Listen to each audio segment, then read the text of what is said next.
Hello and welcome to the John Ark Show. Today's episode is called Why Elon Musk Really Sold All 7 of His Homes. Before we begin, I want to encourage you to subscribe to our channel for free. You can also like, comment, and follow us. We're going to have a lot of great celebrity interviews coming up, so make sure to click on that notification bell so you can be notified every time we post a new show. Also, we ask that you post a link to today's episode on all your social media to help spread the word. Now, let's get started.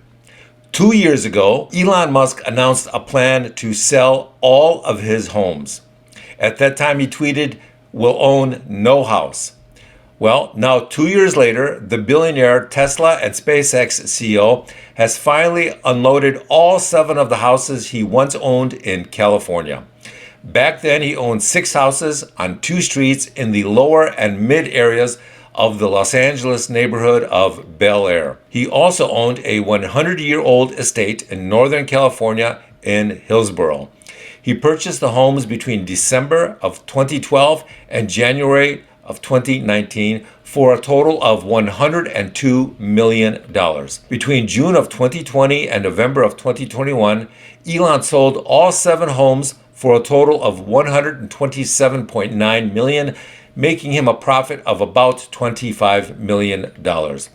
The buyers included a 37-year-old founder of a tech company, a Chinese billionaire and founder of a mobile gaming company. Elon also sold another one of his properties, the former home of the late actor and director Gene Wilder. He sold that home to Mr. Wilder's 53-year-old nephew, Jordan Walker Perlman. Elon says he wanted to downsize his life. He said, "My primary home is literally now a $50,000 house in Boca Chica, Starbase, that I rent from SpaceX." He rented that house in 2021, and he says it's kind of awesome living there. So what's really going on? Why did Elon sell all of his homes? We looked into this and spoke to some experts, and here is what we speculate is really going on. Almost everyone believes that the bubble has popped in California real estate. Let's give you an example. Sylvester Stallone, who just unloaded his Beverly Park mega mansion for $58 million.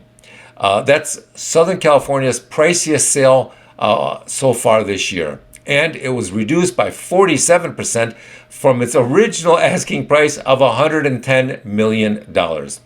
It was bought by singer Adele. Now, if a 47% price drop doesn't sound like a massive bubble popping, then you and I have different ideas of what that sounds like. And by the way, this phenomena is repeating itself all over California. In 2008, Suzanne Summers put her Palm Springs house on the market for $35 million. After years of trying to sell it and numerous price drops, she finally sold it for $8.5 million. It took 14 years and several price drops to finally get rid of it. She and her husband had to lower the price by about 76% over all that time, but they finally sold it. If a 76% price drop doesn't sound like a real estate bubble popping to you, then once again, you and I have different ideas of what that sounds like. This phenomena is repeating itself all over California, and there are more problems. The state of California is very aggressively looking into the creation of new legislation which would implement new wealth taxes, new real estate taxes, new regulations.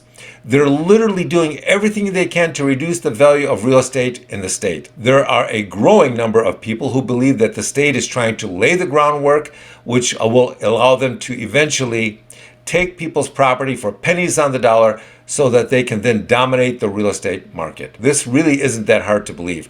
No matter how delusional people are and what their political orientations are, there's no denying that there is a mass exodus of people fleeing the state for a variety of reasons. They can't stand the crime, the taxes, the insane social re-engineering that's going on, the complete refusal to enforce or prosecute and address the rising crime. And no matter how they hide or conceal their efforts to destroy the property rights of owners, it's clear now that that's really their master plan. And that's why we suspect Elon has decided to sell off his real estate. We suspect he knew 2 years ago that the bubble had popped and it was time to sell while he could. California real estate is now basically a falling knife and nobody wants to stand under it and nobody wants to catch it. Thank you for watching. I want to encourage you to subscribe to our channel for free. You can also like, comment, and follow us. We're going to have a lot of great celebrity interviews coming up, so make sure to click on that notification bell so you can be notified every time we upload a new episode. Also, we ask that you post a link to today's show on all your social media to help spread the word. Thank you, and we shall talk to you soon. Bye-bye.